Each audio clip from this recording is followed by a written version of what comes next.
Estaremos llegando al bicentenario. 200 años habrán transcurrido desde que Panamá decidió independizarse de España. Y bueno, lamentablemente no nos coincide con un día de trabajo, coincide con un domingo. Y además por ser domingo, entonces el 29, el lunes, es libre. Así que no regresamos acá hasta el martes 30. Pero bueno, eh, sea como sea, tenemos que cumplir con lo que nos corresponde, Flor. ¿Y qué nos corresponde? Hablar del tema. Claro. ¿Dónde estamos? ¿Dónde estábamos hace 200 años y dónde estamos 200 años después? Porque además hay una particularidad, ¿no? Hay una particularidad que en ese mismo año se dan otras independencias también. ¿Qué estuvo pasando? Que fue como un efecto dominó. Bueno, vamos a conversar con alguien que le ha invertido mucho tiempo a leer sobre esta y otros componentes de la historia de Panamá. Según la ley esa que pretendían impulsar, él no califica como historiador. Exacto. Pero bueno, Olimpo nunca ha dicho que él es historiador. Olimpo ha dicho que él es un panameño que se ha puesto a leer y a interpretar lo que está leyendo de esa historia. Justamente con el amigo Olimpo Sáenz, quien le pido que encienda el micrófono, con quien vamos a conversar, Olimpo. Oiga, renovado. Buenos días amigos de Sante. Panamá en directo. Qué Bueno. bueno. El ceviche peruano le está haciendo bien, por lo que se puede ver. Bueno, ojalá que sí. Yo creo que sí. Yo creo que sí. Cuéntame, Edwin. ¿Qué pasaba en América que en 1821 se dan varias independencias? ¿Y qué pasaba en Panamá que los panameños, que usualmente llegamos tarde a todo, también se suman a esos movimientos, a esas gestas? Bueno, todo tiene una explicación, ¿no? Primeramente, Napoleón Bonaparte ataca a España, prácticamente se apodera de España, le impone a su hermano como rey de España y hay una crisis profunda en la sociedad española, producto de la invasión napoleónica a España. Y las colonias americanas leales a España se rebelan contra la invasión napoleónica. Y del apoyo al rey, esa crisis se va a convertir posteriormente en el conocimiento por parte de los criollos de la debilidad de España y de la necesidad de provocar la independencia. Entonces vamos a ver a los criollos de América Latina aprovechando la coyuntura de la debilidad de España, provocando los movimientos independentistas que van a ir creciendo desde 1808, 1810 a 1821, donde prácticamente casi toda la América Latina, con excepción de Cuba, Puerto Rico, se van a estar independizando o van a estar tratando de independizarse hasta que se va a consolidar el movimiento independentista. Por ejemplo, en América del Sur, San Martín va a empezar por Argentina y Chile y va a entrar en Perú en 1821 para tratar de ayudar a la independencia peruana. Entonces, Bolívar va a estar independizando Venezuela, se va a meter en Colombia y va a partir a Ecuador para provocar igualmente. Pero esas independencias no están consolidadas porque todavía el reino español tiene presencia en América. Es la batalla de Junín y la batalla de Ayacucho en Perú que van a definir la independencia de América del Sur.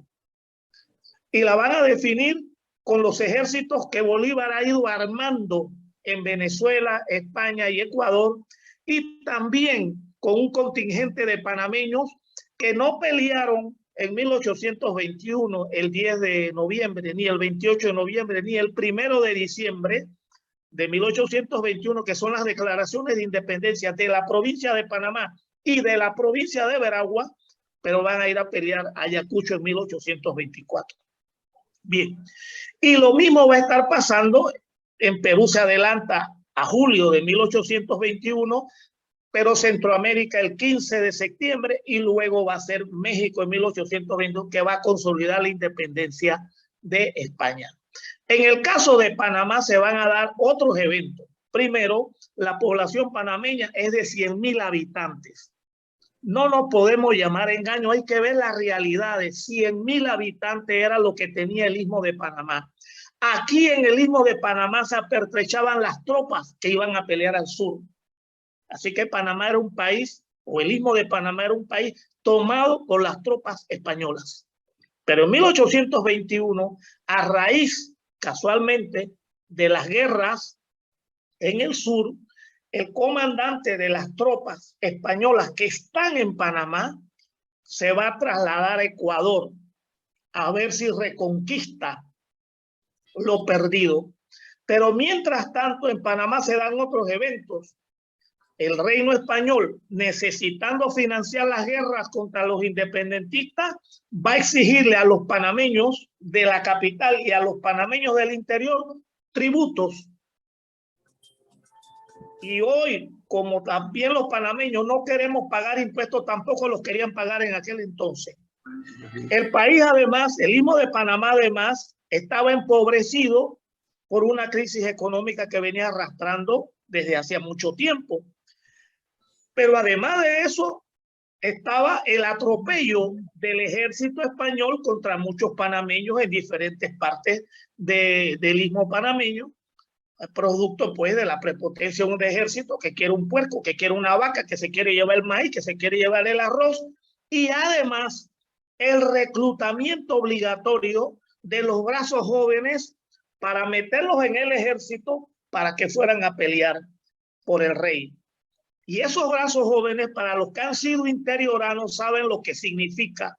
Cuando usted le quita a un joven o a dos jóvenes a una familia, le está quitando brazos para el trabajo y la faena del campo, que es de los que viven los interioranos. Así que estaban prácticamente vaciando al interior de manos jóvenes que eran reclutados para ir a pelear al sur. Una guerra que para los panameños del campo no tenían por qué sentir que era una guerra de ellos, era una guerra de España, no del Istmo.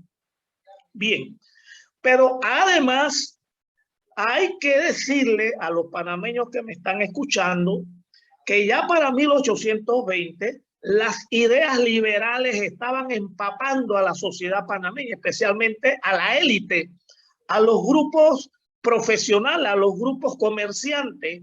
Estaba empapándolos las ideas liberales que venían de Francia especialmente y de Norteamérica con la independencia de las 13 colonias. Y eso estaba arropando a todo el mundo americano. Pero en 1820, Mariano Arosemena, un prócer de la independencia de 1821, un rico comerciante panameño, junto con otros panameños, se van a comprar una imprenta a Jamaica.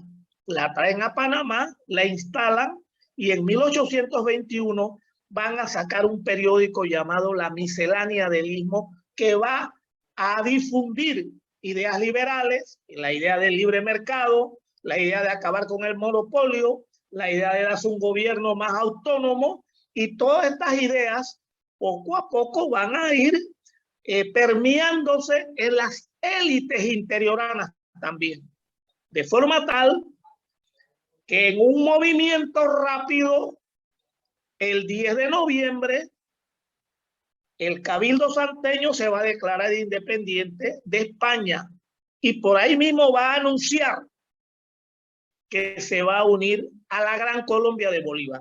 Entonces usted me dirá, el 10 de noviembre, y entonces, bueno, nació por algo espontáneo. No, nadie es espontáneo en política. Eso venía caminando hasta que llegó el momento y dieron el paso adelante, ya que Panamá no lo daba, porque la Villa de los Santos pertenecía a la provincia de Panamá.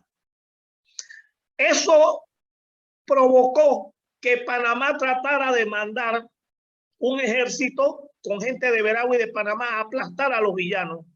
pero los villanos ya estaban preparados y habían logrado convocar a Segundo de Villarreal o a Segundo Villarreal para que organizara la defensa del acta independentista.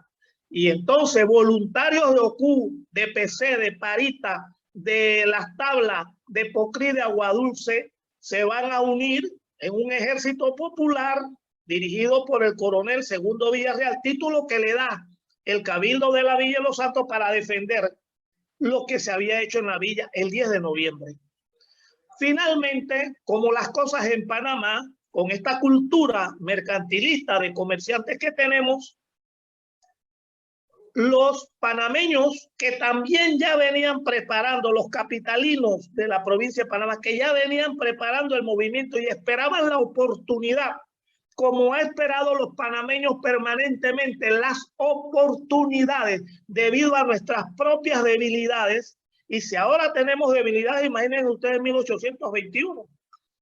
Se encuentran con que Murgión, el comandante, el brigadier, el que había mandado a España a ver qué resolvían con el movimiento independentista, que está en Panamá, va a irse a Ecuador a hacer la pelea y va a dejar encargado al panameño José de Fábrega. José de Fábrega, un hijo de veragüense, nacido en Veragua, de las familias prósperas, va a ser el encargado de las pocas tropas que Murgión va a dejar en Panamá. ¿Y qué van a hacer los próceres de 1821? A convencer a Fábrega de que se una al movimiento y a convencer a Fábrega de que hable con la tropa para que no haya resistencia y poderlos mandar a Cuba, patrocinado, fumigado, para usar palabra panameña, fumigado con los recursos que los próceres habían reunido. Los próceres, los comerciantes ricos habían reunido plata para pagar el viaje de los españoles que quedaban en Panamá y se fueran a Cuba sin provocar ninguna resistencia. Y eso hace que el 28 de noviembre se reúne el Cabildo en Panamá, donde está el municipio de Panamá y en la Plaza del Independencia. Ese es el Cabildo viejo y el Cabildo nuevo, y se va a declarar la independencia. Pero otros pueblos van a avanzar igual en el interior, Natá, Penonomé, y van a empujar, lógicamente, a Veragua, que es la otra provincia del Istmo de Panamá, para que declare su apoyo al acto independentista. Y lo va a hacer Veragua el 1 de diciembre. Fábrega va a llamar a todas las familias y a las personas importantes de Veragua, de Santiago y de Chiriquí, los va a reunir en Santiago, que es la capital de la provincia de Veragua, y va a provocar el acto independentista de Santiago, o sea, de la provincia de Veragua. Una parada. Estando ya la provincia de Veragua y la provincia de Panamá unidas en el objetivo, le van a escribir a Bolívar y van a decir: nos hemos independizado y nos vamos a unir al proyecto de la Gran Colombia. ¿Pero qué significaba el proyecto de la Gran Colombia? Buscar protección, seguridad y en un ambiente más poderoso de el movimiento republicano que Bolívar estaba abanderando. Olimpo, un punto importante a destacar y a rescatar aquí una vez más, con ningún ánimo diferente a dejar las cosas bien claras, porque ya en la intervención que lleva Olimpo lo ha planteado en dos momentos. Y es que hay que entender que Panamá, con esas dos provincias, Panamá y Veragua, nunca formó parte del proyecto ni político, ni geográfico, ni nada de lo que era México hasta Centroamérica. Así es. Otra división. Siempre estuvimos unidos a Nueva Granada y al Perú. Correcto. Entonces, ese es un elemento importante porque en el tiempo hay una explicación del por qué los panameños, aunque estamos geográficamente en América Central, no somos parte de Centroamérica desde el punto de vista histórico y desde el punto de vista político. y del punto de vista económico, que es el más importante, porque el descubrimiento del Mar del Sur lo que va a hacer para España y para Europa y para el mundo es el descubrimiento del Reino del Perú. Entonces, todo el comercio que Panamá va a generar, la riqueza que Panamá va a generar, está vinculada a Perú, no a México ni a Centroamérica. Panamá va a servir, le va a servir a la corona española para descubrir y explorar toda la costa del Pacífico, Perú, Chile y hacia el Pacífico, Centroamérica, pero por la parte del Pacífico hasta California. Entonces, los intereses de Panamá están vinculados a Perú en gran cantidad, pero en una cosa, y mucho menos a Nueva Granada, porque para comunicarse con Nueva Granada, Bogotá, Santa Fe de Bogotá, que era la capital del virreinato de Nueva Granada, se demoraban meses para llegar a una correspondencia.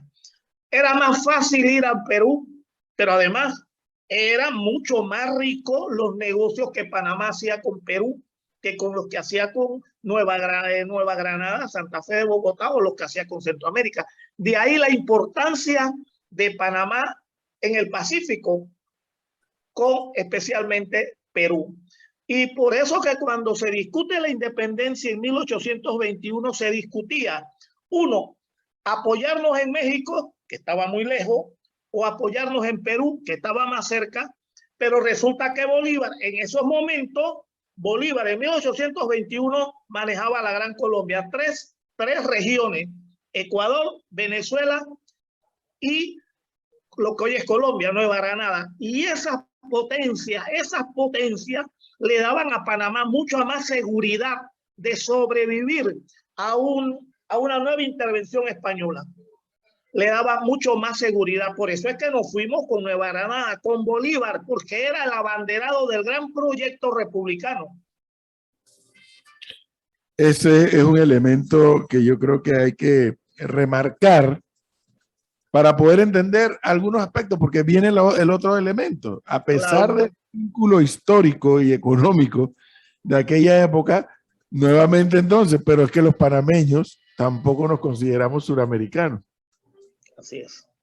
Sí, hay esa particularidad porque resulta que durante el Reino de España, durante la vida colonial de Panamá, Panamá tuvo bastante independencia con respecto a los virreinatos.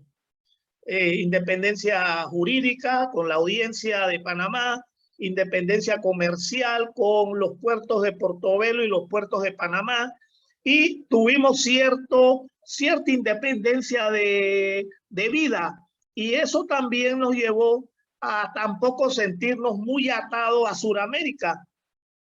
A Sudamérica no nos sentíamos mayormente unidos. Lo que sí, Panamá entendía por su propia debilidad que teníamos que estar ligada a alguna potencia, a alguna nación fuerte que nos permitiera desarrollar nuestras habilidades comerciales, que es lo que vamos a ver desde 1821 en adelante, el objetivo consistente de las élites panameñas, de la gente intelectual de Panamá, del Istmo de Panamá, en tratar de mantener la autonomía de gobierno, el autogobierno panameño para buscar la prosperidad mediante el comercio que era parte vital del Istmo de Panamá.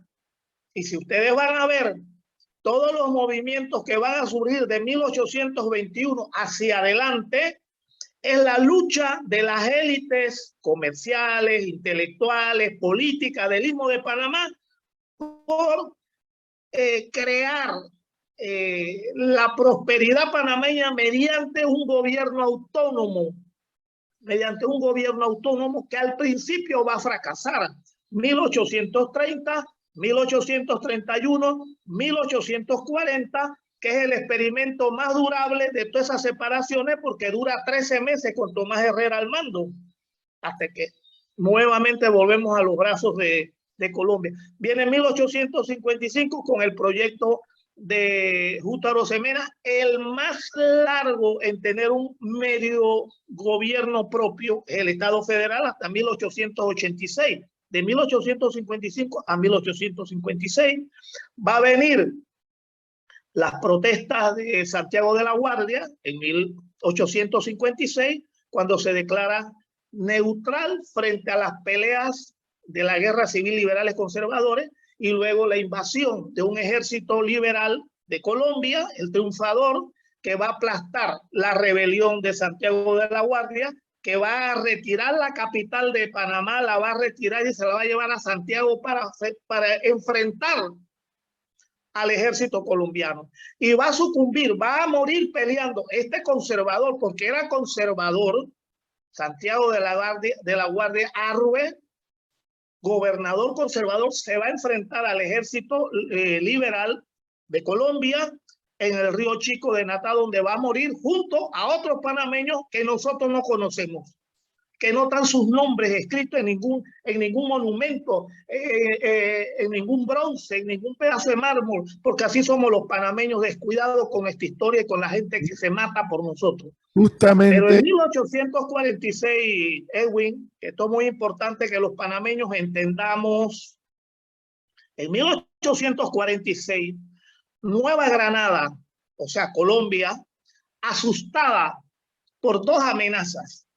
La amenaza de los panameños separatistas, que ya habían tenido tres, 1830, 1831 y 1840, porque eran las élites las que estaban detrás de estos movimientos.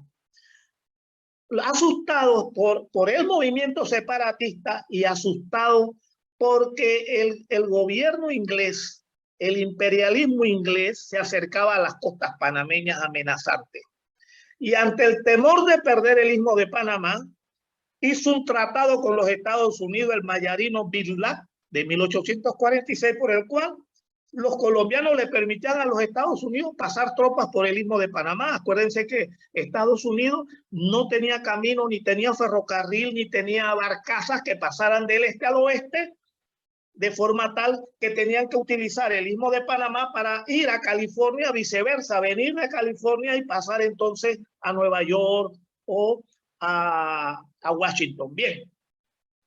Y en contraprestación, Colombia le pedía a los Estados Unidos que el istmo de Panamá se mantuviera bajo la soberanía de Nueva Granada, sin que Panamá tuviera nada que ver en esta negociación.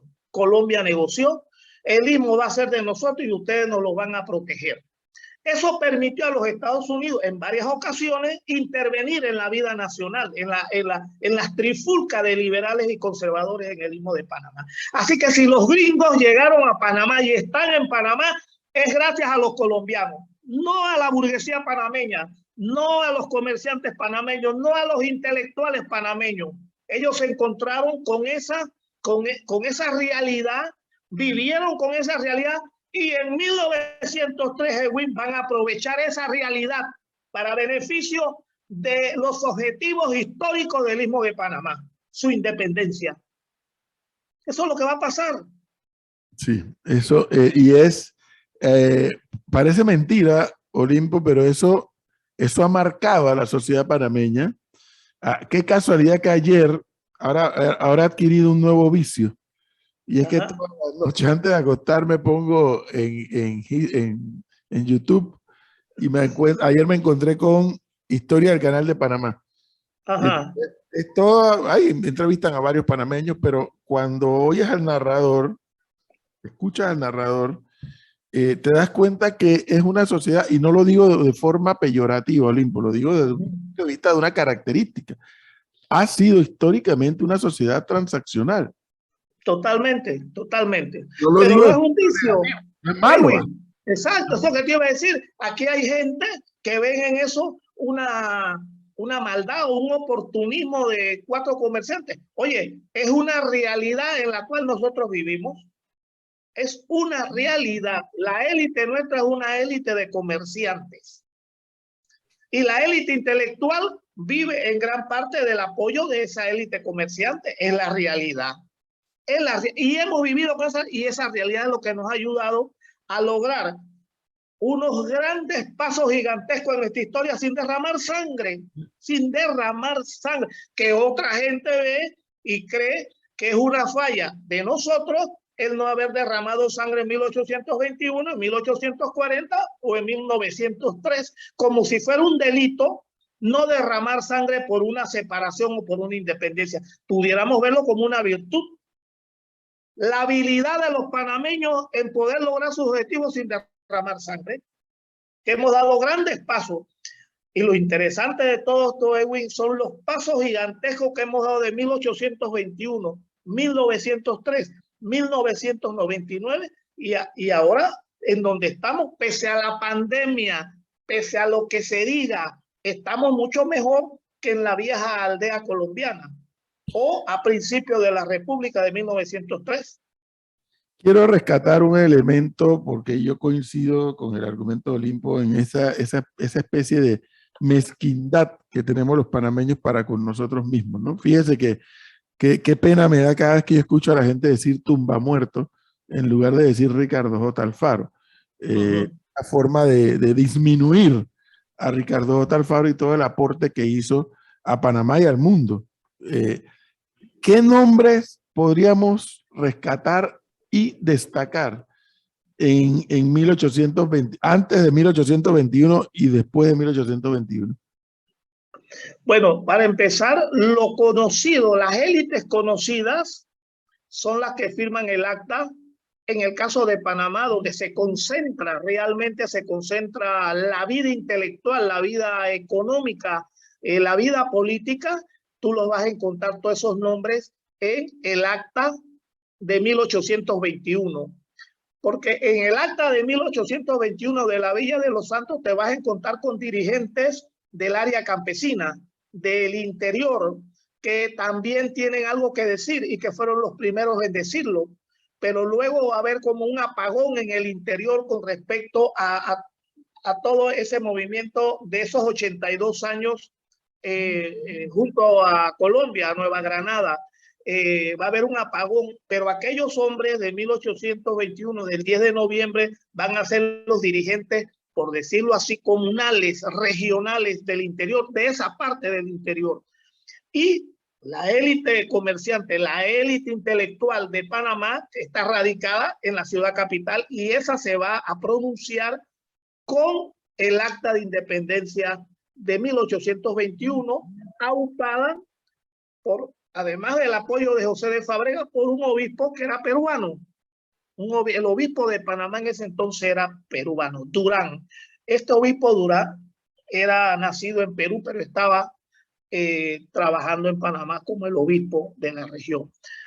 Esos panameños de 1821 van a tener vida política, van a tener presencia política prácticamente hasta 1850, lo cual quiere decir que era gente muy joven que se van a proyectar en esos 50 años y por eso van a ver ustedes el movimiento permanentemente soliviantado de la élite panameña por buscar la separación de Nueva Granada. Hasta se llegó a plantear por María Maroz Mena, allá por los años 1850 y pico, y primero a finales del 20 y luego por el 30 y pico, por allí, van a plantear de que el istmo de Panamá sea un istmo neutral y sea un istmo protegido por las potencias europeas. Imagínense ustedes lo que planteaba la élite, un grupo de la élite en Panamá. Querían estar protegidos por Francia, por Inglaterra, por Italia. ¿Frente a qué? Bueno, frente a que el mundo no se metiera con Panamá. Y el mundo serviría sirviéndole al mundo entero con su ruta, su canal. Otro elemento importante, Edwin, en todo esto que los panameños debemos tomar en cuenta para aclarar nuestras ideas, es que el istmo de Panamá, desde que Vasco Núñez de Balboa con Panquiaco le enseñan a los españoles dónde queda el Mar del Sur y Pedro Arias de Ávila funda la ciudad de Panamá, empieza a fusionar el canal de Panamá, un canal de piedra, un camino de piedra, pero ahí empieza el istmo de Panamá a convertirse en un objetivo militar, en un objetivo político y en un objetivo económico. desde 1519, Panamá ha sido un canal para el mundo, para dos mundos, el mundo nuevo, que es América, y el mundo viejo, que era Europa. Ese ha sido el papel importante de Panamá en la historia de 500 años, alrededor del cual se ha ido haciendo esa masa que nosotros decimos panameñidad, los panameños, donde nos hemos hecho alrededor de la ruta canalera, de la ruta que se llamó el Camino Real, de la ruta que se llamó el Chagre. Cuando el Camino Real se convirtió en un peligro, empezó entonces la ruta del Chagre por barco. Entraban por el río Chagre hasta Cruces, una población, y de ahí en camino, a caballo, en carreta, a la ciudad de Panamá. Y viceversa. Luego viene el ferrocarril. El ferrocarril va a modernizar la ruta, va a acabar con la gente que vivía en el cruce, en el Chagre y a punta de Canalete, y van a acabar con ese negocio y lo van a trasladar al ferrocarril. El ferrocarril va a ser suplantado en parte con el negocio del canal francés, que va a fracasar. El canal francés, que empieza en 1880, va a fracasar en 1889, hasta que llegan los gringos en 1904 y van a seguir la construcción del canal de Panamá. O sea, hemos vivido alrededor de la ruta del canal, y el progreso que Panamá ha tenido, más, menos y mucho más, es alrededor del canal de Panamá.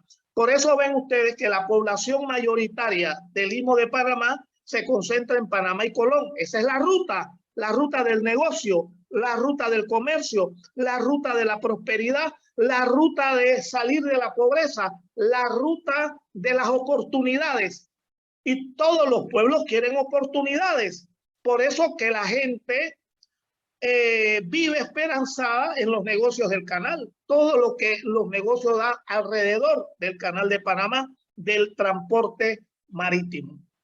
Entonces Panamá está muy ligada, para el Istmo de Panamá, los ismeños de la ciudad y de la capital están muy ligados a la vida, a la existencia del canal de Panamá. Y de ahí esa debilidad de nosotros de poder mantener el canal en manos propias y defendernos de los enemigos potenciales, que son las grandes potencias que les gustaría tener el canal para sus negocios, como lo tuvo Colombia, lo venían a hacer los franceses y terminaron haciéndolo los gringos. Hay que entenderlo por nuestra pequeñez, nuestra falta de riqueza. La riqueza de Panamá es la riqueza del canal, de la ruta, de sus ríos, porque el canal se maneja con agua. El día que se acaben los ríos, se acabó el canal de Panamá y nos va a quedar una zanja vacía.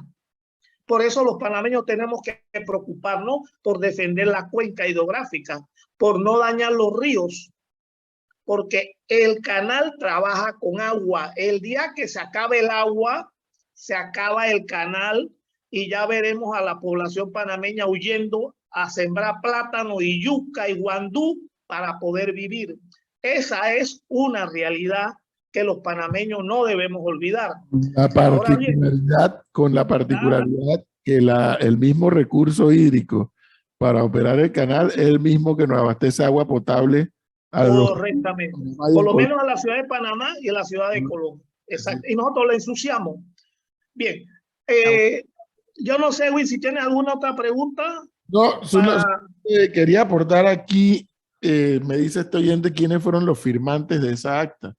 José de Fábrega, José Higinio, obispo de Panamá, Juan José Martínez, doctor Carlos Icaza, Manuel José Calvo, Mariano de Arosemena, Luis Lazo de la Vega, José Antonio Cerda con Z, Juan Herrera y Torres, Juan José Calvo, Narciso de Urriola, Remigio Lazo de la Vega, Manuel de Arce, José de Alba, Gregorio Gómez, Luis Salvador Durán, José María Herrera, Manuel María de Ayala, Víctor de Beltrán, Antonio Bermejo, Antonio Plana, Juan Pío Victoria, doctor Manuel de Urriola, José Vallarino, Manuel José Hurtado, Manuel García de Paredes, doctor Manuel José de Arce, José María Calvo, Antonio Escobar, Gaspar Arosemena, José de los Santos Correoso,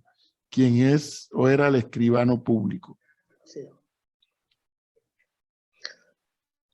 Así como no recordamos todos los nombres de los próceres del 21, tampoco conocemos los próceres de los veragüenses ni los próceres de Santiago, y tampoco conocemos los próceres de 1903, desgraciadamente.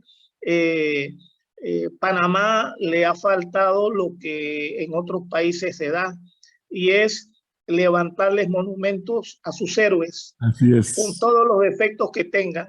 Pero Panamá mezquina, aquí ni los liberales, ni los conservadores, ni los militares, ni los progresistas, ni los atrasados hemos podido tener un tiempo para levantarle un monumento a esa historia panameña de 500 años y ahora a esa historia de 200 años. No tenemos un monumento nacional. Tenemos una estatua por aquí y una estatua tirada por allá, pero eso no es un monumento nacional. Un monumento nacional es un sitio de veneración de quienes han construido la historia de un país o de una batalla. Nosotros no tenemos un monumento nacional, ni en Panamá, ni en Colón, ni en Chiriquí, ni en ninguna parte. Ahí está la batalla de Coto, valerosa, de los voluntarios chiricanos. Ni los chiricanos, ni los panameños, ni los liberales, ni los conservadores, ni ningún partido político le ha interesado levantar un monumento para honrar la memoria de quienes salieron a defender la soberanía panameña en 1821. Entonces aquí los progresistas y los intelectuales y los universitarios y los jóvenes, sí, porque la soberanía o muerte, soberanía y muerte. Y a la hora de ayudar a hacer algo, no hacemos nada. ¿Qué monumento hay? ¿Qué monumento hay por el 9 de enero? Me van a decir que una bandera que está ahí al frente del Palacio Legislativo que hizo el representante de Ancón. Eso no es un monumento. Eso está bien, una llamada. Pero el 9 de enero murieron 21 panameños, 500 quedaron heridos. El país se levantó, claro, había muchos otros que decían que eran unos ladrones sin vergüenza, como si los ladrones no tuvieran patria, como si los delincuentes no tuvieran patria. ¿O ustedes creen que en las independencias del mundo los ladrones no participan y los maleantes no participan y los borrachos no participan como los borrachos norteamericanos que se lanzaron a incendiar el barco de té? ¿De dónde salieron esos revolucionarios que quemaron el barco? Era la burguesía inglesa, era Franklin Delano, ya se me olvidó, el Franklin eran ellos, o eran los que salieron de la taberna, empujados por aquellos para que quemaran el barco cargado de té que venía de Inglaterra. Sí, entonces nosotros que estamos pensando que los que hacen la independencia son unos santos, que los revolucionarios todos son santos. Y entonces le vamos a decir a los panameños que los panameños del 3 y los panameños del 21 eran unos comerciantes que estaban pensando en sus negocios. Sí, ¿y cuál es el pecado? Sí, esos negociantes nos dieron una república cuyo deber de nosotros era perfeccionarla. En eso consiste el relevo generacional, que la generación que viene perfecciona lo que quedó atrás. Esa era nuestra tarea. Es como dijo Torrijos. Bueno, aquí está el paraguas del Pentágono y le tocará a las nuevas generaciones ver qué hacen con el paraguas del Pentágono. Nosotros hemos llegado hasta aquí. A las próximas generaciones le toca la otra parte de la batalla. Panamá ha venido por tramos, perfeccionando los objetivos nacionales desde 1821. Por tramos hemos venido defendiendo y hemos venido aspirando. Lo cierto es que, y lo digo, y yo no soy familia de ningún prócer, no soy familia de ningún rico de Panamá, pero yo no puedo desconocer que esa gente del 3 inteligentemente lograron para Panamá y para los panameños lo que se venía peleando en 1821. Yo no sé si los panameños estamos claros de la coyuntura que se le presentó a los panameños de 1903. Miren ustedes esto. La guerra de los 1000 días dejó al país hecho añicos, o mejor dicho, vamos un poquito atrás. En 1886, el presidente Rafael Núñez hace una nueva constitución en Colombia y elimina el Estado federal, que era el poco gobierno autónomo que teníamos nosotros. 1886.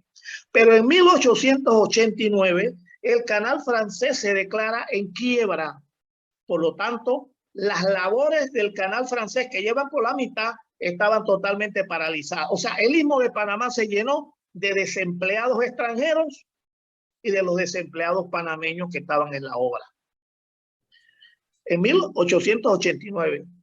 En 1898 estalla la guerra civil entre liberales y conservadores, en donde Panamá va a participar por primera vez a nivel ismeño. Todo el istmo se va a conmocionar y va a participar en la guerra de los 1000 días. Y después del victorioso Belisario Porras por todo el interior, va a terminar atascado en el puente de Caledonia. ¿Y por qué en el puente de Caledonia quedan atascados? Porque los gringos prohibieron a los liberales que atacaran a la ciudad de Panamá por los lados para que no interrumpieran el ferrocarril, porque esa era la protección, la obligación de ellos. Y además los gringos estaban con el partido conservador, con el gobierno colombiano manejado por los conservadores. Entonces meten a los panameños, el Emiliano Herrera, el famoso general colombiano, mete a los panameños en el chute del puente Caledonia, un puente estrecho, y ahí lo acaba la metralla. Bien, más de 500 muertos, dice Belisario Porras en su memoria. Y si habían 500 muertos, habían 500 heridos. ¿Y a dónde lo fueron a enterrar? A la tumba muertos. Según dicen las historias, no había cementerio para enterrar tantos panameños, no había hospitales para atender tantos heridos. Fue una tragedia humana, una tragedia panameña. Y además los liberales y los conservadores acabaron y arruinaron la economía interiorana, porque cada ejército le quitaba el botín de guerra a los conservadores si eran los liberales, y a los liberales si eran los conservadores. Arruinaron al país, los panameños estaban hechos trizas. Y en 1902, lograda la paz de liberales y conservadores, con la intervención norteamericana en el Wisconsin, se empiezan las negociaciones para traspasar el contrato de los franceses a Estados Unidos. Estados Unidos va a comprar por 40 millones las acciones de los franceses y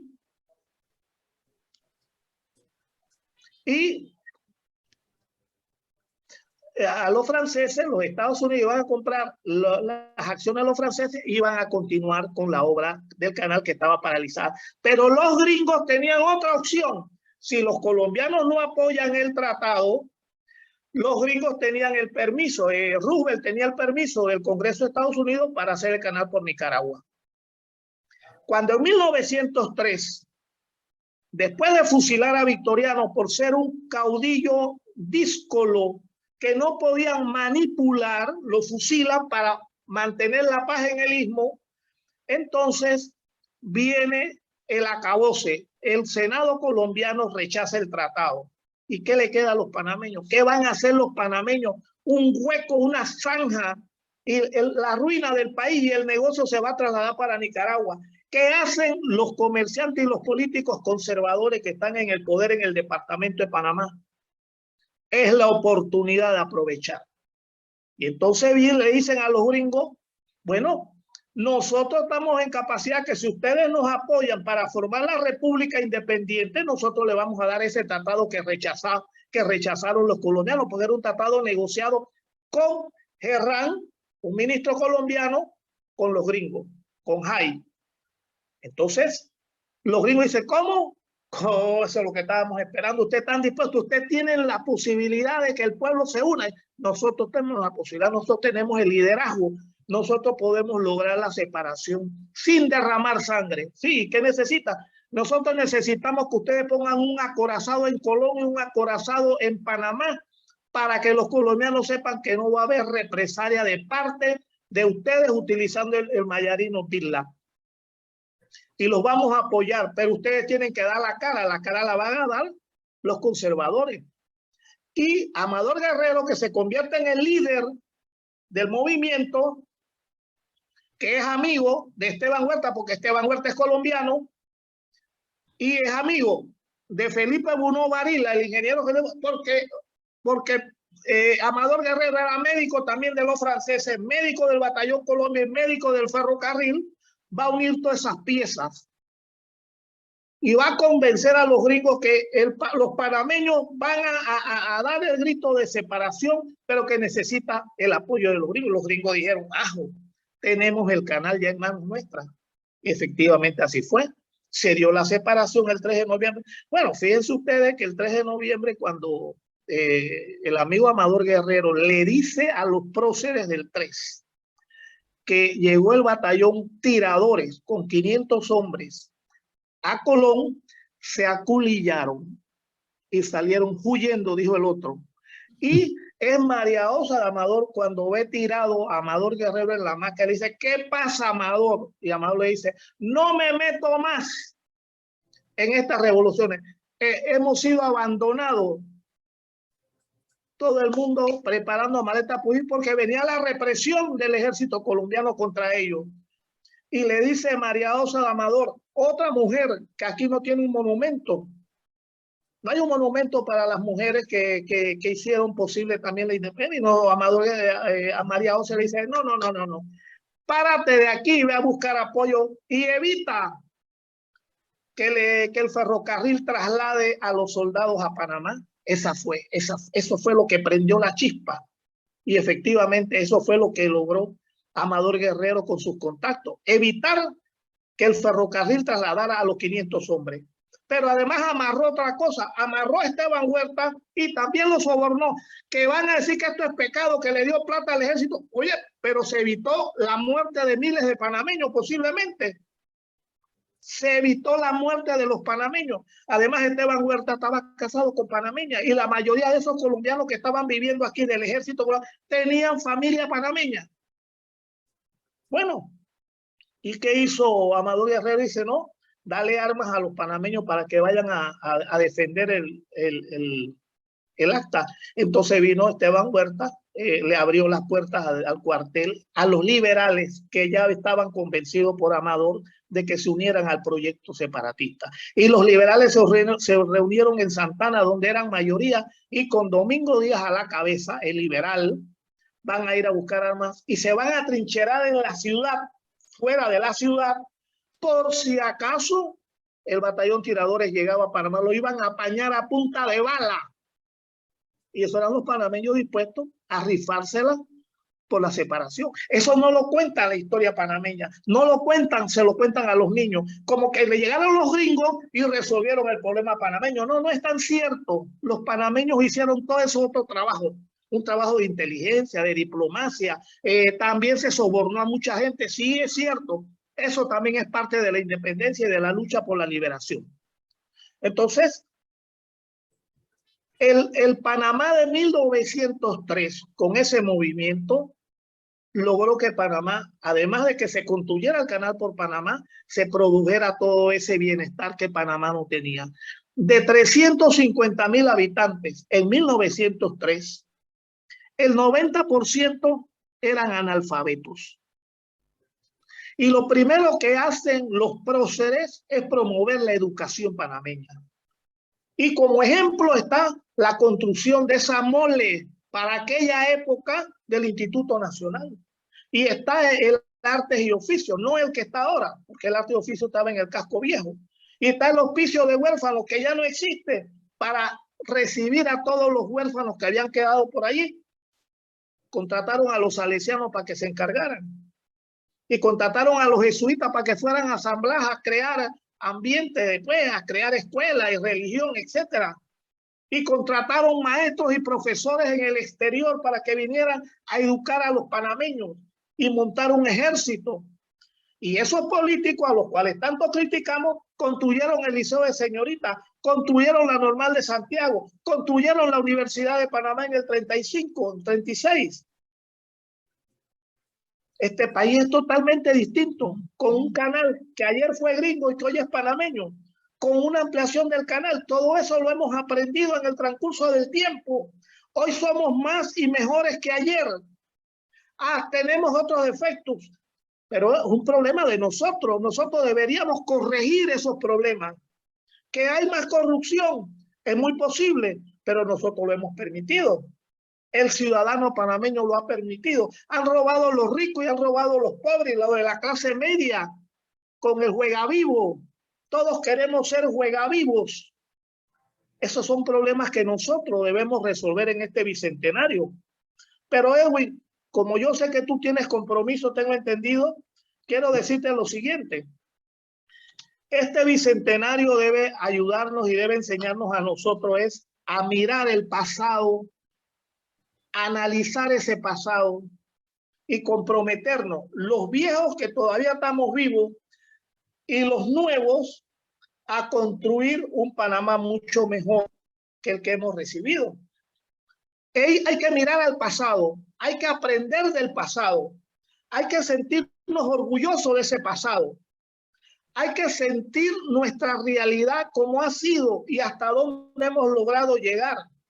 Mejorar todo lo que hemos logrado tener hasta ahora. Ese canal de Panamá por el cual tanto se ha luchado y por el cual tanto nos hemos ilusionado, debe garantizar que sus recursos sean invertidos especialmente en educación, porque es la educación lo que va a sacar a los pobres de su miseria. Es la educación lo que va a hacer que el hombre del campo, que el indígena, que el hombre de los barrios populares sea mejor, tenga una profesión, cómo ganarse la vida con el sudor de su frente y no robando, ni matando, ni jugando más vivo que el vecino. Va a tener un trabajo que permita llevar sus 3 golpes a la casa sin robarle a nadie. Eso lo hace la educación. Una buena educación, no una educación mediocre, donde los muchachos no saben ni leer, ni saben escribir y peor, no saben pensar.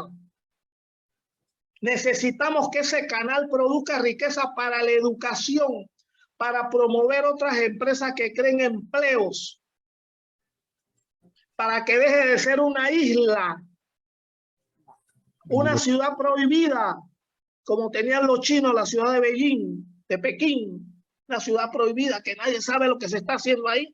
Cuando de repente salen unos contratos supermillonarios que nadie sabe por dónde van y por dónde vienen, porque nada se explica. Lo cierto es que hay una historia, hay unos actores de esa historia, claro, los cuales hay que algún día llegará un equipo de gente que reivindique esos nombres. Bueno, pues imagínense, si aquí no hay ni siquiera un monumento a la lucha por la democracia, sí. Ni siquiera la lucha por la democracia, que fue lo más reciente, ahora menos Sí. para los pero bueno, pero Edwin, pero ahí estuvo Endara, ahí estuvo Mireya, ahí estuvo los famosos demócratas de nosotros involucrados. Pero ahí tuvieron los militares que hicieron, bueno, los militares con Torrijos que lograron el canal de Panamá, lo lograron, ni un monumento a los mártires. Y las áreas revertidas por las que tanto se lucharan han sido repartidas a tientas, ahí han hecho de eso un gran negocio. No hay un solo instituto superior de estudios en las áreas revertidas, con excepción de la Ciudad del Saber. No hay. Sí. Entonces, bueno, pero los panameños nos hemos quedado de brazos cruzados, criticando, quejándonos, chateando. No, está Flor chateando. Oiga, chateando con quién más, con los oyentes. Olimpo, los oyentes dicen que muy bien por esta conversación con usted, que gracias, que ojalá que pueda hacer un podcast para que tengan ahí la oportunidad de escuchar todas estas vivencias, toda esta historia de nuestro país. Sí. Bueno, yo creo que se ha ido despertando en las últimas semanas, Edwin y Flor, como que se ha ido despertando un interés con temas del Bicentenario y la gente está escribiendo y han salido unos libros gracias al Ministerio de Educación, que yo digo de Cultura, pero creo que es muy poco, porque el problema es cuando se hacen algunas actividades que se quedan acá arriba. Se quedan arriba. ¿No? Y no bajan. Nosotros necesitamos que el pueblo panameño se sienta orgulloso de su historia, de su bicentenario, abajo, que el hombre del campo, que el indígena, que el hombre de Colón, que el hombre de los barrios, ese delincuente que tanto criticamos, que ese delincuente siente que tiene una patria que se ha estado haciendo, que sienta orgullo de decir soy panameño, no solamente porque tiene a Durán, no solamente porque tiene a Mariano Rivera, no solamente porque tiene a Rubén Blades, sino porque nuestra historia es bonita y es grande, porque hemos sido pequeños y hemos logrado alcanzar lo que a otros pueblos le ha costado baños de sangre, ríos de sangre. Los panameños hemos tenido la fortuna de no haber derramado tantos ríos de sangre, pero haber conquistado poco a poco lo que tenemos. Y eso hay que conservarlo. Y eso hay que mejorarlo.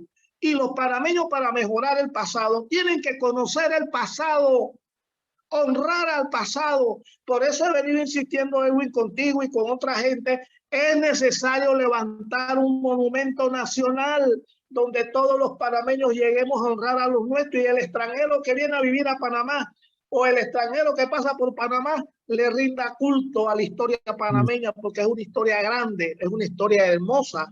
Que no la conozcamos, que la conozcan 4 intelectuales, esa es otra cosa. Pero esa historia está allí y hay que relatarla, hay que darla a conocer. Entre esos héroes, entre esos grandes hombres, aquí hay que citar a nuestros artistas plásticos, a nuestros cantantes, a nuestros deportistas, a nuestros religiosos, a todos los que han hecho grande este país.